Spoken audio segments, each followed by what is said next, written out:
Hello दोस्तों, स्वागत है आपका अपने चैनल अंसारी जॉब में।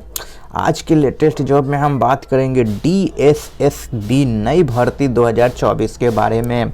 और देखिए इसमें जो है टीचिंग और नॉन टीचिंग दोनों प्रकार के पद हैं दोस्तों। और टोटल पद कितने हैं, कुल पदों की संख्या कितनी है, 4214। और देखिए कोई भी राज्य का हो, कोई भी स्टेट का कैंडिडेट हो वो इसमें अप्लाई कर सकता है। तो यानी आप भारत के किसी भी राज्य में रहते हैं आप इसमें फॉर्म भर सकते हैं। चलिए अब बताते हैं आपको कि DSSB क्या है। तो वीडियो को अंत तक जरूर देखिएगा दोस्तों। देखिए DSSB का मतलब होता है Delhi subordinate service selection board, ये है DSSB। अब देखिए तो ये जो वैकेंसी है वो दिल्ली गवर्नमेंट का है, लेकिन इसमें भारत का कोई भी राज्य का कैंडिडेट इसमें अप्लाई कर सकता है दोस्तों। अब देखिए इसमें आपका फॉर्म कब से आप भर सकते हैं। तो देखिए इसमें जो फॉर्म भरना शुरू हुआ है वो 9 जनवरी 2024 से शुरू हो चुका है। उसके बाद देखिए इसमें लास्ट डेट जो है दोस्तों है 7 फरवरी 2024। तो 9 जनवरी से लेकर 7 फरवरी 2024 तक आप इसमें फॉर्म को भर सकते हैं। एग्ज़ाम का डेट अभी नहीं बताया गया है, नोटिफाइड लेटर यानी कि जल्द ही इसकी सूचना दी जाएगी। उसके बाद देखिए दोस्तों एप्लीकेशन फ़ी। तो एप्लीकेशन फ़ी में UR OBC और EWS को कितना देना है दोस्तों, 100 रुपये देना है। वहीं देखिए SC ST और PH को कितना है, नील है। SC ST PH का नील है। वहीं UR OBC EWS का 100 रुपये देना है।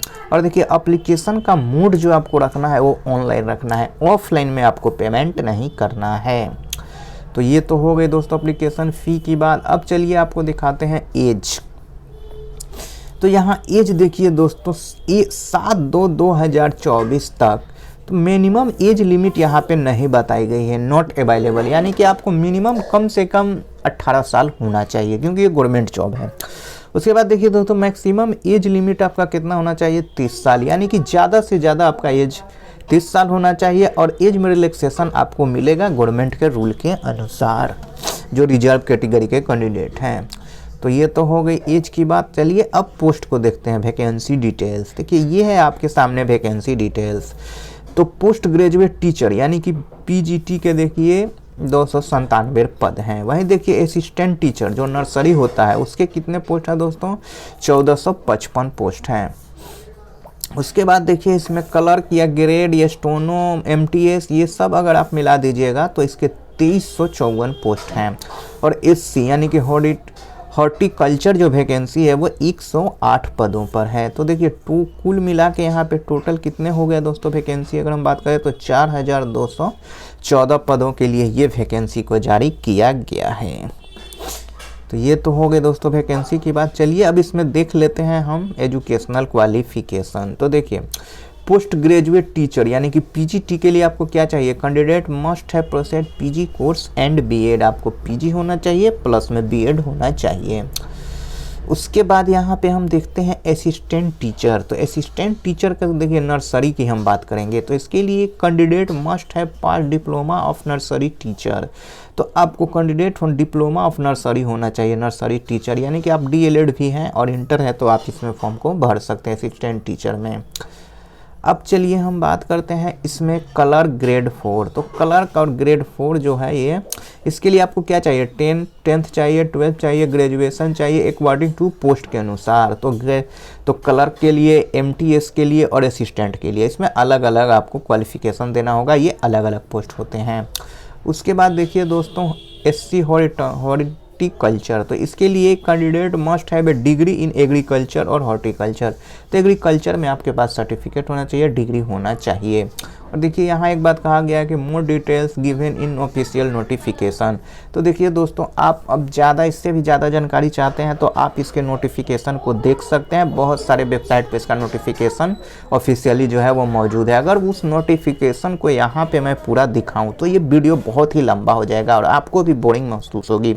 तो मेरा मकसद दोस्तों यही रहता है कि मैं जो हूँ ना आपको शॉर्ट में बता दूं, शॉर्ट में आप पहले एक नज़र देख लें कि ओ इस फॉर्म मेरे लायक है, तब जाके आप इसके पूरे PDF को पढ़ें, वरना आप अपना टाइम बर्बाद मत कीजिएगा।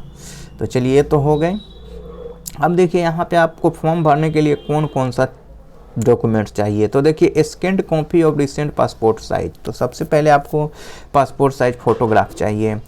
उसके बाद देखिए स्कैन आपका सिग्नेचर होना चाहिए, एजुकेशनल क्वालिफिकेशन होना चाहिए, पोस्ट के अनुसार उसका आपका सब सर्टिफिकेट होना चाहिए, वैलिड आइडेंटिटी प्रूफ होना चाहिए, आधार कार्ड, पैन कार्ड या जो भी हो, डोमिसाइल सर्टिफिकेट इफ़ अप्लीकेबल, तो डोमिसाइल सर्टिफिकेट आपको होना चाहिए अगर वहाँ पे आपको मांग रहा है तब।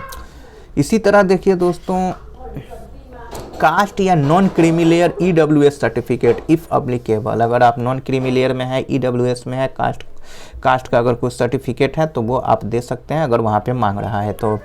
Certificate of disability if applicable, अगर आप विकलांग हैं तो आप दे सकते हैं। Other relevant document if you have any, अगर आपके पास और भी कोई डॉक्यूमेंट है सर्टिफिकेट के अलावा अगर वहाँ पे ज़रूरत है तो आप दे सकते हैं। अब देखते हैं यहाँ पे दोस्तों हम सिलेक्शन प्रोसेस को, तो सिलेक्शन इसमें आपका कैसे होगा। तो सबसे पहले आपका रिटेन होगा दोस्तों, तो रिटेन एग्ज़ाम आपको क्वालिफाई करना होगा। पोस्ट के अनुसार प्री भी हो सकता है, मेंस भी हो सकता है, तो ये पोस्ट के अनुसार है। उसके बाद देखिए आपका यहाँ पे स्किल टेस्ट होगा। स्किल टेस्ट में आपका वही टाइपिंग हो सकता है, MS वर्ड का आपका टेस्ट हो सकता है। उसके बाद आपका क्या होगा, डॉक्यूमेंट वेरिफिकेशन होगा, और उसमें भी अगर आप पास होते हैं तो आपको फाइनल मेडिकल एग्ज़ाम के लिए बुलाया जाएगा, और अगर आप मेडिकल एग्ज़ाम पास कर लेते हैं, फिट हैं, तो आपका नौकरी पक्का है दोस्तों। तो दोस्तों अगर ये वीडियो आपको अच्छा लगा है तो इस वीडियो को आप लाइक ज़रूर कीजिएगा और साथ ही अपने दोस्तों में भी शेयर कीजिएगा। और कल भी अगर आप ऐसे ही लेटेस्ट जॉब का वीडियो अपने मोबाइल में चाहते हैं तो हमारे चैनल को आप सब्सक्राइब ज़रूर कर लीजिएगा। तो मिलते हैं कल एक लेटेस्ट जॉब के साथ। जय हिंद।